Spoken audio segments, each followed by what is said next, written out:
বাংলাদেশের জনপ্রিয় অভিনেত্রী পরীমণি আবারও সংবাদে। সম্প্রতি বাংলাদেশের গায়ক শেখ সাদী তার ফেসবুক পেজে একটি পোস্ট নিয়ে আলোচনায় এসেছেন। তিনি লিখেছেন, অন্য কোনো মেয়েকে এখন আর আমার ভালোই লাগে না, পরী আমার।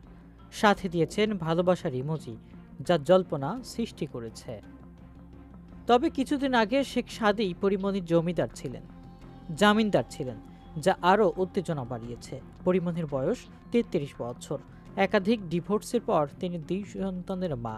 অন্যদিকে ২৮ বছর বয়সী গায়ক শেখ সাদী এখনও অবিবাহিত। এদের সম্পর্ক নিয়ে সোশ্যাল মিডিয়ায় ব্যাপক আলোচনা চলছে। শেখ সাদী অবশ্য প্রেমের গুঞ্জন পুরোপুরি অস্বীকার করেছেন। তিনি বলেন, আমরা সহকর্মী, একসঙ্গে কাজের পরিকল্পনা রয়েছে, এর বেশি কিছু নয়। তবে পরীমণি পাল্টা মন্তব্য করে লিখেছেন, ওরে পরী মানে ডানাওয়ালা পরী, পরীমণি না।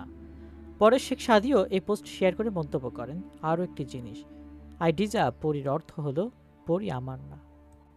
২০১৮ সালে পরীমণি গোপনে ছেলেপদ্মের সঙ্গে একটি কন্যা সন্তান দত্তক নেন, যার নাম রাখা হয়েছে সাপিটা সুলতানা প্রিয়ম।